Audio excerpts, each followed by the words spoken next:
तो दोस्तों हम मार्वल फैंस के लिए एक और बड़ी खबर लेकर आए हैं, जहां थंडरबोल्ट्स का ट्रेलर लीक होने के बाद ऑफिशियल वर्जन रिलीज हो गया। और ये सब कुछ वही नहीं है जो हम पहले सोच रहे थे। इस ट्रेलर ने एमसीयू के फ्यूचर के बारे में काफी हिंट्स दिए हैं, जो नेक्स्ट लेवल एक्साइटमेंट को बढ़ा देते हैं। अब तक एवेंजर्स के हीरोइक्स को हमने देखा है, पर अब टाइम है उनके डार्क और मैस्ड अप वर्जन का, जो काफी डेंजरस होने वाले हैं। तो चलिए ब्रेक डाउन करते हैं इस वाइल्ड ट्रेलर को, जो हर फैन के दिल की धड़कन बढ़ाने वाला है। दुनिया में बुरे लोग होते हैं और कुछ कमीने भी। थंडरबोल्ट्स की क्रेजी टीम। सबसे पहले बात करते हैं इस टीम की, जो एमसीयू में काफी अंडररेटेड और प्रॉब्लमेटिक है। थंडरबोल्ट्स की शुरुआत कॉमिक्स में एक कोवर्ट ब्लैक ऑप्स ग्रुप के रूप में हुई थी, जिसमें कुछ सुपर विलेंस को गवर्नमेंट ने रिक्रूट किया था फॉर स्पेशल मिशन। अब एमसीयू में इस मूवी की कोर टीम बनाई गई है। Yelena Belova, John Walker AKA US Agent, Red Guardian, Ghost, Taskmaster और Bucky Barnes AKA Winter Soldier. पर सरप्राइज ये है कि ये सब के सब एक साइड मिशन के लिए इकट्ठा हुए हैं, जो ज्यादा हीरोइक नहीं लगता, बल्कि अपने डार्क मोटिव्स के साथ आए हैं। पर टीम को लीड कौन कर रहा है और इनका मिशन क्या है?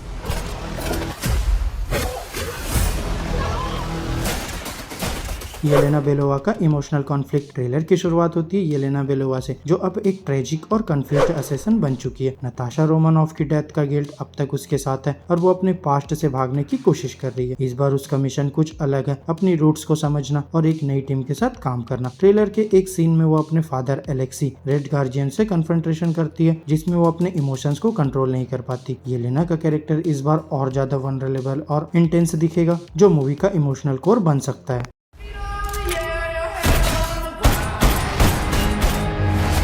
John Walker AKA US agent, villain या हीरो। अब बात करें जॉन वॉकर की, जो काफी इंटरेस्टिंग और कंट्रोवर्शियल कैरेक्टर बन चुका है एमसीयू में। Falcon and the winter soldier के बाद यूएस एजेंट के रूप में उसका एवोल्यूशन काफी डार्क हो गया है। उसका अम्बिशन कैप्टन अमेरिका की लेगेसी को कंटिन्यू करने का और उसके अंदर का गुस्सा अब भी जिंदा है। ट्रेलर के एक क्रूशियल मोमेंट में हम उसे नए शील्ड के साथ देखते हैं, जो ब्लैक एंड रेड में है, जस्ट लाइक इन कॉमिक्स। पर अब सवाल ये है, क्या वो एक फुल ब्लोन विलन बनने वाला है या एक मिसअंडरस्टूड एंटी हीरो? एक सीन में हम देखते हैं कि वो एक गवर्नमेंट बिल्डिंग के अंदर घुस गया है और वहाँ कुछ टॉप सीक्रेट फाइल्स चुरा रहा है। क्या ये कोई बिट्रेयल मूवमेंट है या कोई डीपर प्लान चल रहा है? और वैलेंटिना एलेग्रा डे फॉन्टेन, जो पहले से उसके पीछे थी, क्या इस बार उसे मैनिपुलेट कर रही है?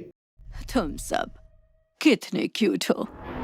Valentina the puppet master. Valentina AKA Contessa Valentina Allegra de Fontaine trailer का एक मिस्टीरियस और गेम चेंजिंग कैरेक्टर है। उसके सीन्स इतने इंटेंस है कि लगता है जैसे वो सबको स्ट्रिंग्स पे नचा रही हो। पहले Falcon and the winter soldier में उसने जॉन वॉकर को यूएस एजेंट बनाया था, और अब लगता है कि वो एक और भी बड़ा गेम खेल रही है। उसके डायलॉग्स इतने मैनिपुलेटिव और डेंजरस लगते हैं, जैसे वो इन सबको एक नई एवेंजर्स टाइप टीम के रूप में बना रही हो, but with a dark twist. क्या वेलेंटिना डार्क एवेंजर्स की तरफ एक सिग्नल है? और एक शॉकिंग मोमेंट में वेलेंटिना और बकी बांस के बीच एक इंटेंस कन्फ्रंटेशन होता है। बकी, जो पहले एक असैसिन बन चुका है, क्या वेलेंटिना फिर से उसके अंदर के विंटर सोल्जर्स को जगाने की कोशिश कर रही है?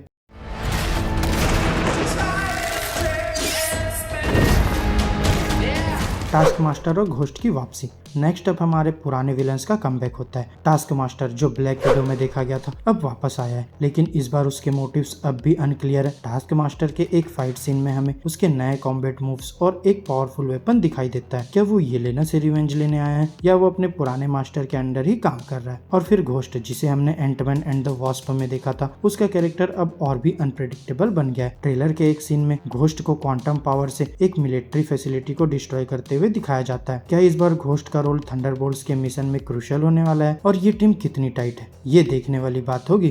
क्या वो बकी है? अब फटेगा।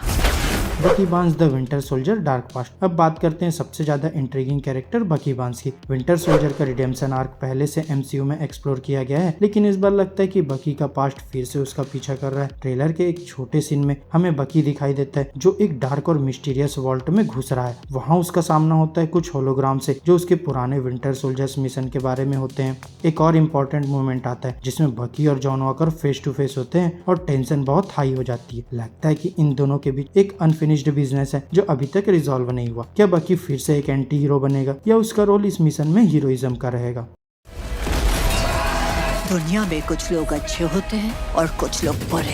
Big reveal the Sentry. Trailer के लास्ट के मोमेंट सबसे ज्यादा जॉ ड्रॉपिंग है। एक मिस्टीरियस कैरेक्टर को स्पॉटलाइट में लाया जाता है जो बाकी टीम के मेंबर्स के लिए एक थ्रेट बन सकता है। सेंट्री, जहां कॉमिक्स में सेंट्री एक super powerful almost God like being होता है जिसमें एक डार्क साइड होती है जिसे द वॉइड कहते हैं। इस बार वैलेंटीना के प्लान्स के पीछे सेंट्री का क्या रोल होगा ये देखने लायक होगा। अगर सेंट्री की डार्क साइड द वॉइड को अनलीश किया गया तो थंडरबोल्ट्स को एक इम्पॉसिबल चैलेंज फेस करना पड़ेगा। What the hell? कौन बचेगा इस कैओटिक मिशन में? ट्रेलर के एंड के साथ एक क्वेश्चन सबके दिमाग में, क्या यह थंडरबोल्ट्स टीम एक प्रॉपर टीम अप बन पाएगी या इनका फ्यूचर और ज्यादा डार्क और कैओटिक होने वाला है? वैलेंटीना के मैनिपुलेटिव प्लान्स और सेंट्री के इंट्रोडक्शन के साथ एमसीयू में एक न्यू डार्क फेज शुरू होने वाला है जो फैंस के लिए एक रोलर कोस्टर राइड बनेगा। तो दोस्तों, थंडरबोल्ट्स एमसीयू के सबसे डेंजरस और कैओटिक कैरेक्टर्स को एक टीम में ला रही है जो डेफिनेटली एक यूनिक एंड ट्विस्टेड एडवेंचर होगा। ये मूवी एमसीयू के टोन को पूरी तरह से शिफ्ट करने वाली है और फैंस को एक डार्क, इंटेंस और एक्शन पैक्ड एक्सपीरियंस देने वाली है। तो अगर तुम भी इस कैओटिक और अनप्रेडिक्टेबल टीम का फ्यूचर देखने के लिए एक्साइटेड हो तो जरूर इस वीडियो को लाइक करो, चैनल को सब्सक्राइब करो और बेल आइकन दबाना मत भूलना ताकि आपको सबसे पहले हमारी नेक्स्ट अपडेट मिले। तो थंडरबोल्ट्स की मैडनेस के लिए तैयार हो जाओ क्योंकि ये एमसीयू की सबसे डेंजरस राइड होने वाली है। अब मिलते हैं अगले वीडियो में, तब तक के लिए बाय बाय। पर जिंदगी ने सिखा दिया कि दुनिया में बुरे लोग होते हैं।